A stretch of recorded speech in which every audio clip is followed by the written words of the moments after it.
Welcome to the Student Bible Study, a biblically focused study geared toward younger audiences.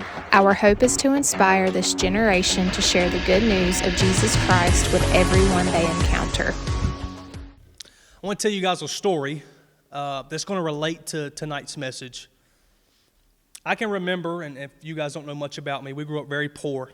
My parents were split up, and there was many times where I remember one time I had a cut-off T-shirt as a Tar Heel T-shirt. Terrible taste for me. I'm not a Tar Heels fan. You guys Tar Heels fans? You need some wisdom, okay?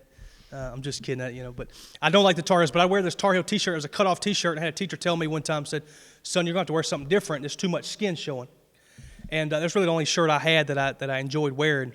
And so just to give you a little background, I grew up poor, grew up in some rough situations. A lot of kids that I knew had it worse than me, so I'm not trying to play a pity party. A lot of kids I knew had really rough times. But I had some rough moments as well. Grew up really poor. And I remember specifically one Christmas we had nothing. My mom actually told me, she said, don't expect a whole lot this Christmas. We may be able to get you something. At the time I was really into Star Wars. That was my thing, Star Wars. I wanted lightsabers and I was pretty young, little Star Wars figurines. And so I was expecting nothing. I woke up on Christmas morning, tree full of gifts. I had all kinds of figurines of Star Wars, had lightsabers. Really one of the most memorable Christmases for me. It was a great time. I really enjoyed that Christmas. Come to find out years later, actually somebody that goes to this church provided my mom with some money to buy Christmas gifts for us. And I just remember reflecting on that and thinking, man, how much of a blessing is that? Somebody else to go out and work and to spend all their time to give something to me. I meant nothing to them. We had a little bit of relation, but I really meant nothing to them. And they went out and spent their hard-earned money to buy me gifts for Christmas. It was really special, and I'll never forget that. Somebody else's willingness to give me gifts, and I'll always cherish what that gift meant to me. Jesus does the same for us, I want you to know, and that's really the encompass of these two chapters, is that Jesus has offered you a free gift. He's done the work. He's laid the groundwork, just for you to receive it. What are you receiving? The best gift ever, better than figurines, better than Christmas gifts. Jesus has given you a second life, a new life, a good life, and a glorified life. And so that's what these two chapters really tell us. So again, we're not going to read these two chapters for the sake of time. As always, we encourage you, if you're watching online, please go back and read John chapter 19 and John chapter 20. If you have a hard time reading the Bible, I can understand that. If you're having a hard time, always pray before you read. Always ask God. This is real simple. Ask God, will you open up my heart to this? Will you help me understand this? And then begin to read. Read it a second time, and you'll just be amazed at how God opens you up when you begin reading the Bible by praying to Him. It doesn't have to be a lengthy prayer. It doesn't have to be anything special. Just ask God to open up your heart to the Scriptures. He will do it. It's a promise. So I'd encourage you, please go home, read John chapter 19 and John chapter 20. John chapter 19, verses 1 through 16, is all about Jesus being found guilty. Now, He's technically not guilty. That's going to be the charges against Him. He's going to be found guilty for blasphemy, for calling Himself the Son of God. And so Jesus is found guilty by a guy named Pontius Pilate. You guys may know that name, Pontius Pilate. He is the Roman governor. He's the Roman governor, so he's overseeing the Roman province. And so Pontius Pilate, we don't know this from the book of John, but in the other three Gospels, we get a detailed description of Pilate's wife having a dream. And in this dream, she pictures Jesus being who He says He was. She don't have any part in executing Jesus. And so for all kinds of different reasons, Pilate does not want to go through with this execution, putting Jesus on the cross. But his people, Jesus' people, the Jewish people, and in particular the high priests, the religious leaders, who really should be on Jesus' side, they know the Scriptures. The Romans don't, so it should be worse for them. Jesus' own people, even His brothers we know, I don't know that they're part of this crowd, but we know that they didn't believe in Him. They didn't trust in Him. So His own people had Him put in front of Pontius Pilate, the Roman governor, to be executed. But Pontius Pilate doesn't want to do it. So Pontius Pilate, instead of just taking upon himself and finding a man guilty who's not guilty, he has Jesus flogged. You'll see that when you read the Bible. It says Jesus was flogged. What does that mean? There's different levels to being flogged. Okay, we don't use that terminology today. If somebody is arrested and put to trial, you may have different types of ways to punish them. You may put them in community service. You may put them behind bars for an extended period of time. You may execute them. You may put them to the lethal injection and execute them. So there's different levels to being charged with something in our country. The same is true here when Pilate flogs Jesus. What his plan is to beat him up, break him down, humiliate him, and then release him back to the Jews, because Pilate does not want to execute Jesus, but the Jews do, and they put the pressure on the Roman governor to go through with it. So Jesus is flogged by the Roman government. What does this mean? He's not put in community service. This type of flogging that Pilate put him in, this was legal during these times, is that he was whipped and humiliated. Now I want you to understand this because it's very painful, and I want you to think about it and really take it in. They have these leather whips that have bone fragments and different types of sharp objects that when it strikes your skin, it sticks in and pulls flesh out. Very painful. So I don't want you to get the idea that Pilate's innocent. Pilate has an evil way about him as well. And this is pretty evil if you think about it, for somebody to whip somebody with this type of utensil and rip their flesh out. But that's what's happening to Jesus. He is taking on a punishment that you and I really deserve because we've disobeyed God. But Jesus takes it on. He stands in the ring, like we talked about last week. He stands in the ring, he stands true, and he takes the beating. He takes the whipping. So Jesus is flogged, he's whipped, he's humiliated. It says in chapter 19 that they put a purple robe on Jesus and put a crown of thorns. What does that mean? That means they're mocking him. They're humiliating him. Later on in this chapter, they go to strip him, practically naked. They leave his undergarments on. They strip him and then bring him out with this purple robe, nothing else on, and a crown of thorns, to humiliate him. So this was his punishment from the Roman government, was to flog him, to beat him up, break him down, and humiliate him. When Pilate brings Jesus out, he says, look, this is what I've done. I've beat up this guy that y'all don't like. I've flogged him. I've done my duty. He's back to you. The Jewish people say no. They say, crucify, crucify. My wife and I went with some friends to a play in Charlotte. It's a Christian play. Do a really good job called Narrow Way if you've never seen it. And I remember being in the crowd, and they make you feel a part of the play. And some of the characters come up into the audience.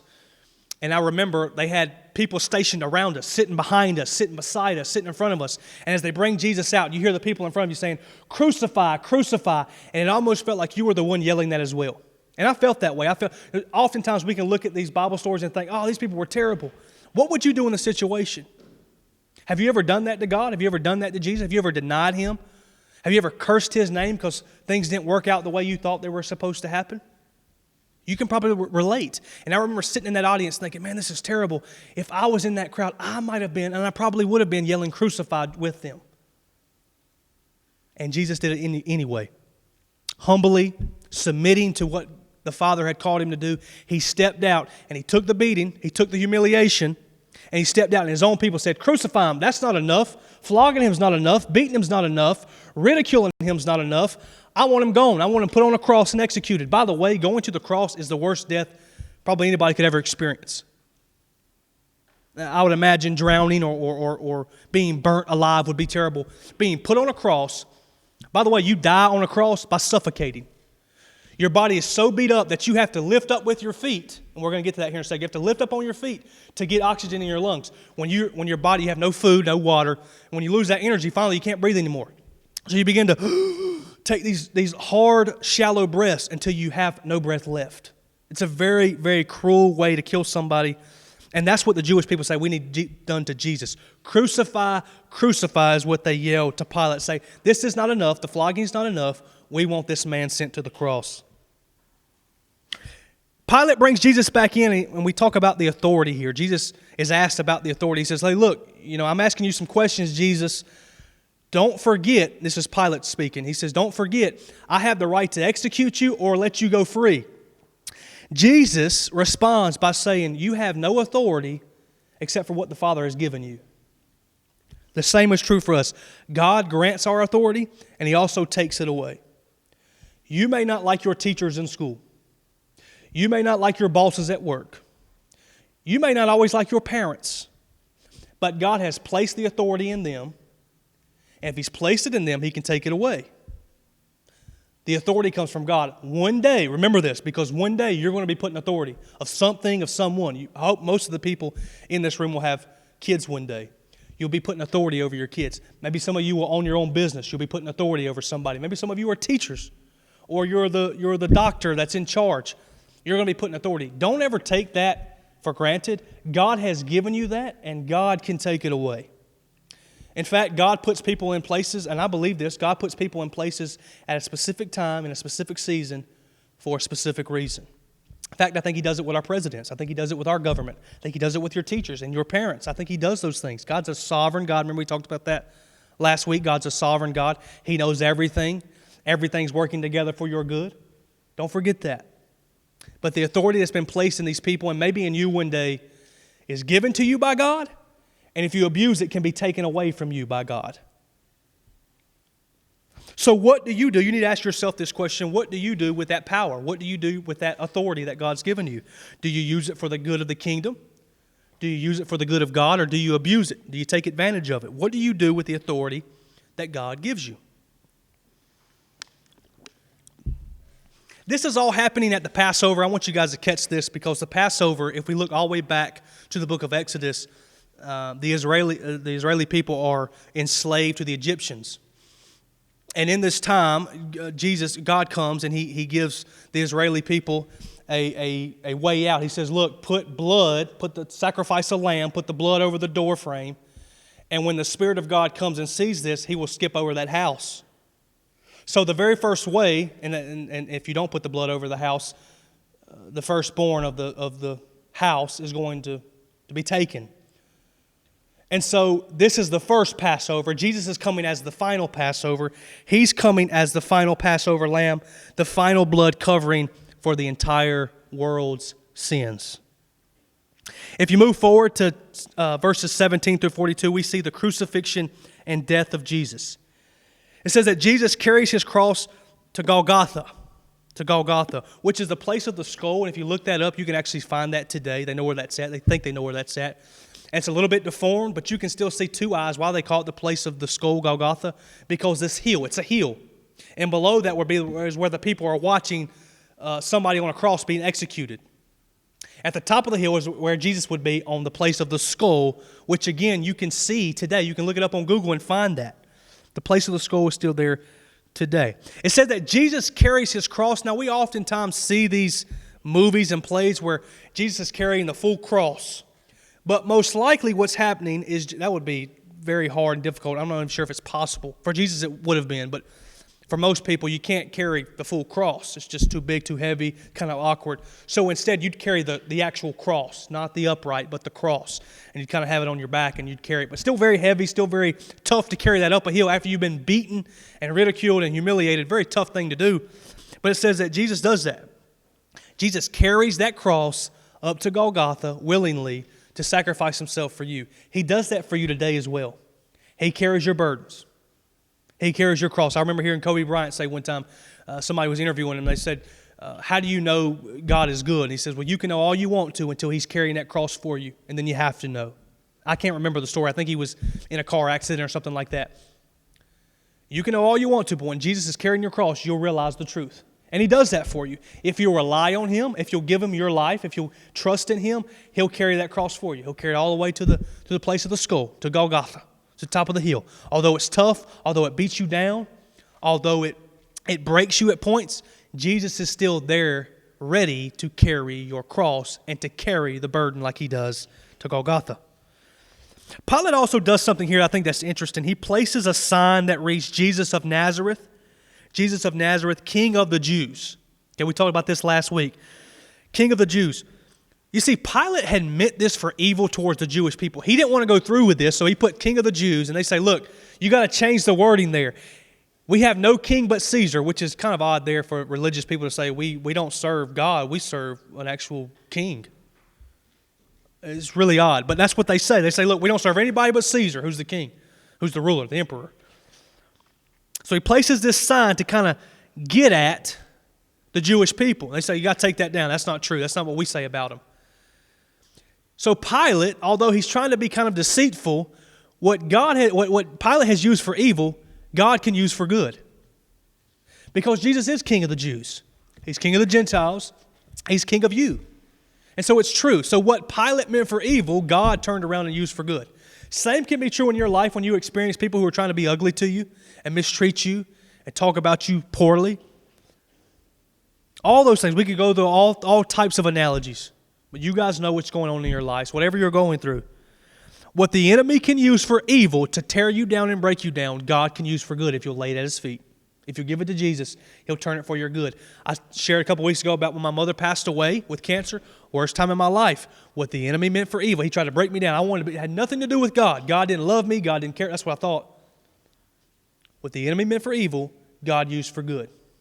He can do the same for you if you'll let Him, if you'll be sacrificial in your life like Jesus was sacrificial in His life. So what the enemy meant for good, God uses for good. As Jesus is on this cross, He looks down, He sees two people. Does anybody know who He sees? He sees His mother, the Virgin Mary, and He also sees John, the writer of this book. Remember we said a couple weeks ago, if John has a first-hand account, take special note of it. John has a first-hand account of the execution, crucifixion of Jesus. And so at the bottom of this hill, at the bottom of Golgotha, you see Mary, the Virgin, His mother, and you see John, the writer of this gospel. That's the only two people there. There's other people there, but those are the two that are following Jesus. And Jesus tells John, the writer of this book, that his mother is now John's mother. And John is now her son. What's the significance? Spiritual relationships mean so much more than anything else in your life. I hope you have a good relationship with your parents. I really hope you do. And some of you may not. I don't know. But above all type of relationships you have, relationships with a spouse, relationships with a boyfriend or girlfriend, with your cousins, with your friends, whatever. The most important relationships for your life are ones that are spiritual. If you don't have friends that read their Bible, that believe in Jesus, that come to church, you may need to reevaluate your friend circle. You may need some different friends because the most important friends, the most important relationships are the spiritual ones. This is why it's important to come to church. Church doesn't save you. What we're doing tonight does not save you. I think it's good. The most important thing is you're becoming a part of a body of other people. It's a spiritual relationship that's beneficial to us and to other people. So spiritual relationships are very important. And you could see different types of things of what Jesus is saying to John and his mother here. That's what I take out of it. He said, look, Jesus is passing. These two right here are followers of Jesus. They're the only two at the foot of the cross. You're now his mother and you're now his son. You guys take care of each other. He didn't trust anybody else to do that but John because John was willing to fight to the very end. Your relationship should be spiritual. Everybody you come in contact with is not going to be spiritual. And I'm not saying you have to just be ugly to everybody who's not spiritual. But you need to love for them and care for them. But your core, your inner circle needs to be spiritual relationship. That's why it's important that you come to church and you're a part of a body. Spiritual relationships are the most important. And so we read on to see that Jesus gives up his life. They ask him for some water. They put the sponge on his lips. And I want you to know this. Jesus was not killed by the Romans. He was not executed by the Jews. He was not killed by anybody. Rather, Jesus gave up his spirit. Old Testament prophecy says that nobody can take his spirit. He gives it up freely. So as he's on the cross, he goes through a brutal beating. A brutal beating. And on that cross, he gives up his spirit. He says, it is finished. It's done. The debt has been paid, and he gives up his spirit back to the Father. Nobody took it from him. A lot of critics say, well, your God was killed. Your God, he's a mighty God, right? He was executed and put on a cross. He gave it up. He was put on a cross willingly. He went to that cross and he took that beating and he took that humiliation willingly. And when he got to the cross, he gave up his spirit. He gave up his spirit. He gave up his spirit so that you can have his spirit. Remember what he said just a couple chapters ago? He says, when I leave, I'm going to give you an advocate. I'm going to give you something special. That's the Spirit, the Holy Spirit. And so Jesus gives up his spirit so that you can have it. It's a beautiful gift. It's a free gift. It's a gift somebody else worked for and gave it to you free of charge. All you have to do is take it in. Just like those presents on Christmas morning. You didn't work for him. All you have to do is open up the gift and receive it. Jesus lays down his life willingly. Then we move forward in chapter 20 to see that the tomb is empty. This is very important that we understand that the tomb is empty. I also want you to note this. A woman discovers the tomb. Not a man, not a Jew, but a woman. Her name's Mary Magdalene. She's a devoted follower, and she discovers the empty tomb just like anybody else could have done. Why is this significant? Because if somebody's going to make up this story, they're not going to pick a woman. Because nobody in this time, times are different now, but in this time, nobody takes the testimony of a woman seriously. So for her to do it, it's very important. There's another thing that's significant. That it doesn't matter what color you are, doesn't matter what gender you are, doesn't matter what color your hair is or your eyes are or where you go to school or what you think or what you do. If you accept Jesus, He'll open Himself up to you. Beautiful story. A woman goes to the tomb first, Mary Magdalene, and she discovers that the tomb is empty. It's significant. I believe it's significant. Maybe it's significant to you, maybe not, but I think it should be that if we're devoted followers, Jesus comes to you. Doesn't matter who you are, what you've done, Jesus still offers that free gift to you. So Jesus rises from the dead only because of the power of God. I want you to know this as well. Jesus only rises from the dead because of the power of God. There are some theories that try to prove that this is not true or this did not happen. Here's a couple of them. Listen to this. Number one, some people say that when Jesus is placed in the tomb, that the cold air of the tomb resuscitated Him. I'm not making this up. This is true. Some people believe that. That's how they try to dispel that Jesus rose from the dead. They say, well, look, the tomb was so cold, and you may think that's kind of odd, but they have on college campuses, they have these sleep chambers that are really cold. The oxygen level's at the right level. It's supposed to regenerate your body. I've heard studies about getting in cold water, getting a cold bath, an ice bath, what it does for your blood. So their theory is that it was so cold, and He wasn't quite dead. His heartbeat was almost stopped. They thought He was dead. By the way, just a couple of verses back, they pierced His side, and water comes out. Blood and water comes out. Why is that? Because Jesus was gone. That's why water comes out of His body. He was gone. His heartbeat was no more. He gave up His spirit already. Some people try to say, nah, maybe He had a little bit of heartbeat left. And when they put Him in that cold tomb, the cold air resuscitated Jesus. That's just silly. That's just not true. They pierced His side. They proved that Jesus was gone. Another theory is that the disciples did CPR on Him. That they went in after He was taken in off the cross and they pumped His chest and brought Him back. Again, that's garbage. They pierced His side. He was gone. He had given up His spirit. The third theory is that Jesus never really died. He was on that cross and He was beaten up so bad, maybe He fell asleep, but He never really died. Again, that's just not true. They had pierced His side. Jesus had given up His spirit and rose from the dead. You need to understand that. Jesus defeated death. He walked up out of the tomb. It can't hold Him down. Just like nobody could take His spirit, He gave it up willingly. Nobody brought Him back from the dead but the power of God. That's what brought Jesus out of the tomb. Is that He is God and He is the way and He defeats death. And if you want to live eternally in the presence of God, with the presence of God, you're going to need to accept that fact and buy into that Jesus rose from the grave so that you do not have to stay in the grave. Jesus' body was broken. This is another good point I want you to know here. When He's on that cross, the soldiers come by and they say, "Shall we break His legs?" He was the first one to perish on the cross. There's two other guys on the cross. The book of John doesn't tell us this. Another gospel does. But there's two other people. There's three crosses. We've seen this, right? There's two crosses on the side and Jesus is in the middle. That's what we believe. They walk by, and tradition is to break their legs. Remember what I said just a minute ago?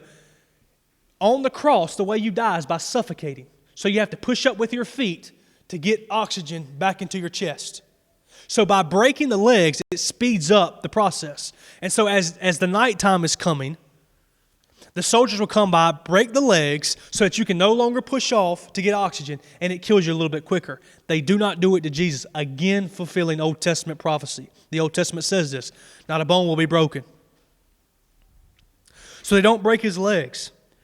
But His body was definitely broken, right? He's nailed to a cross. He's whipped. He's humiliated. He's put a crown of thorns. His body is broken. If you'll go all the way back to the book of Genesis, God gives a promise when Adam and Eve disobey. It says the serpent will strike the heel. And Jesus' heel was struck, figuratively. His body was broken. But His life was fully intact. The enemy could not destroy Him.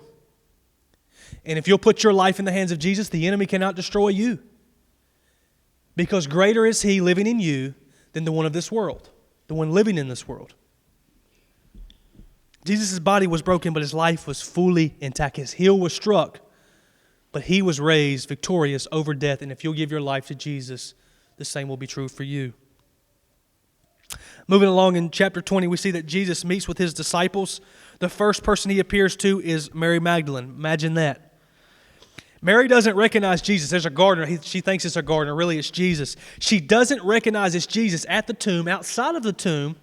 She doesn't recognize it's him until he calls her voice. Guys, this is why it's so important that we read our Bibles. This is why it's so important to pray and to do it the right way, that we're praying to the real Jesus, to the right Jesus, and receiving him so that we know his voice. Mary didn't recognize her Lord until she heard him call her name. I hope you know when God calls your name. I hope you can tell when he's talking to you, because sometimes we can talk to ourselves. Sometimes we can get influence from our friends. I hope you can decipher between the voice in your head and the voice of God. How do we do that? We've got to get to know God. So how do we do that? We read our Bible and we pray. Mary recognizes the voice of her Lord. I hope you recognize the voice of Jesus when he calls your name. So Jesus appears to Mary Magdalene first, and then he goes on to appear with most of the other disciples. Jesus' resurrected body can walk through walls. It says that the doors were locked. Why does it tell us that? Because it's showing you that Jesus is walking through walls. He's doing all kinds of things that are not normal for the normal human body. Why is that important? Because Jesus' resurrected body is different than our body. Now, he still has the scars in his hands. He still has the nail holes in his hands and his feet. And when we get to heaven one day, our body's going to be similar to the resurrected body of Jesus. There's going to be nothing that limits us. We're going to walk on the clouds. Our body's going to have no limitations. We'll float, we'll fly, and it'll be great and glorious. There'll be nothing holding us down. But the only one with scars will be Jesus. You will have none of them.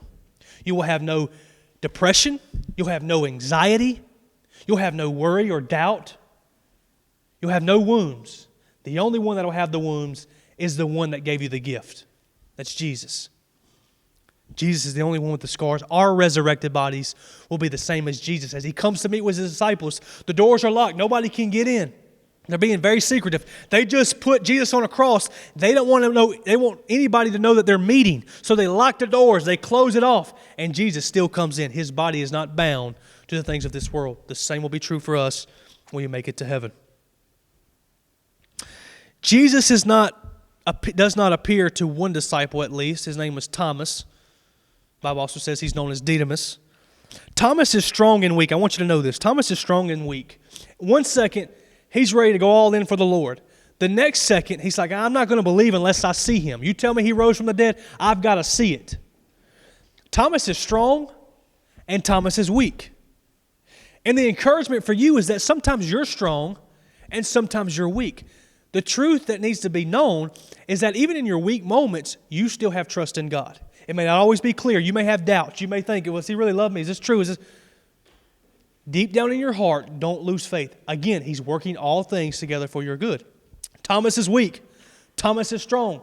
Thomas is strong. Thomas is weak. The same is true for us. We have ups and downs. Not every day is a good day. Today's not been a good day for me. I still trust in him. Tomorrow might be a better day. I still trust in him. I want you to do the same. Trust in him in the low points, in the valleys. Trust in him on top of the mountain. Trust in him when things are going good. Thomas is weak and strong, and the same can be true for us. But in every experience, trust in him, have faith in him.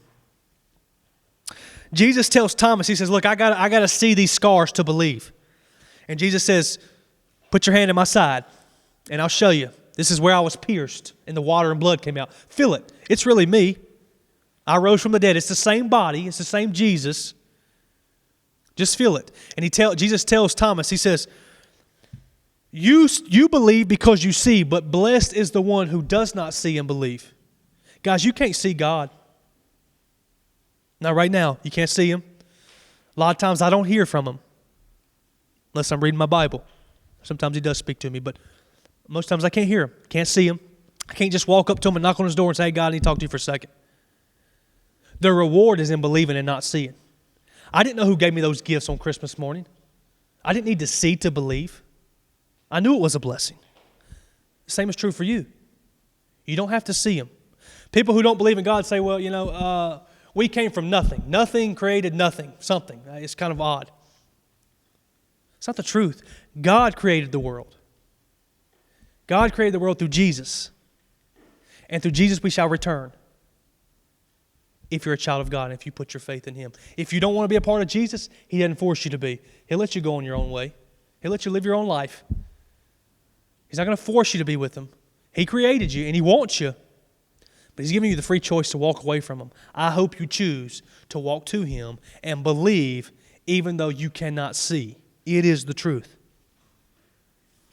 Verses 30 and 31, I'm just going to read it real quick and we're going to close out with this.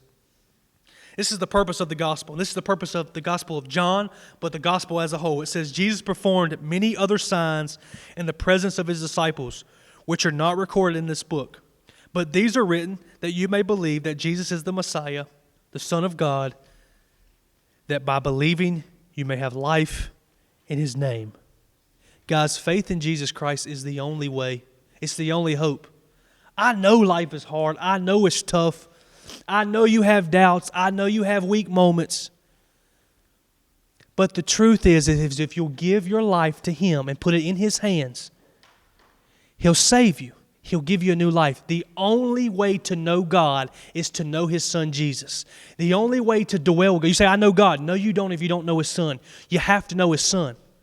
The world was created from God through His Son, Jesus. For His Son, Jesus. It belongs to Him. And your life belongs to Him. Give it back to Him. He'll make it better. Now, I want to be clear on this. I heard somebody say one time, they said, you believe in Jesus and you still have struggles. I don't believe in Jesus and I have struggles. Why give my life to Jesus? The thing is, yes, I have struggles. I have the same struggles as somebody that's atheist or agnostic. But at the end of my journey, I have hope. I have something to cling on to. I have another life. If you have nothing to give you nothing, it ends with nothing. Give your life to the one that was created, that you were created to serve. It's Jesus. God gave up His life through His Son, Jesus Christ, His only human life, so that you may receive the free gift of eternal life. We're going to pray. If you want to bow your heads and close your eyes. We do this from time to time, and I've got my eyes open. Nobody else. Everybody else close their eyes out of respect for everybody. Close your eyes, bow your head. I want to ask you right now, just raise your hand if you've never given your life to Jesus and you say, look, I don't understand everything. I'm a little confused by it. I have struggle. I have doubt. I have problems. But I want Jesus in my life. I need Him. Would you just raise your hand right now? I'm not going to call you out. I just want to see your hand. Raise it real high. Nobody's looking but me. Just raise your hand. Give your life to Jesus. If you have all kinds of issues, I get it, guys. Look, I've got the same problem. I don't have it all figured out either. I'm not asking you to have it all figured out. I'm asking you to be willing to accept the gift that Jesus has given you. If you've never done it, just raise your hand, just as high as you can. Just raise your hand. Give your life to Jesus. It'll be the best thing you've ever done. It's not always going to be perfect, but it'll always be worth it. There'll always be hope at the other side. If you've never given your life, just raise your hand. Let's pray.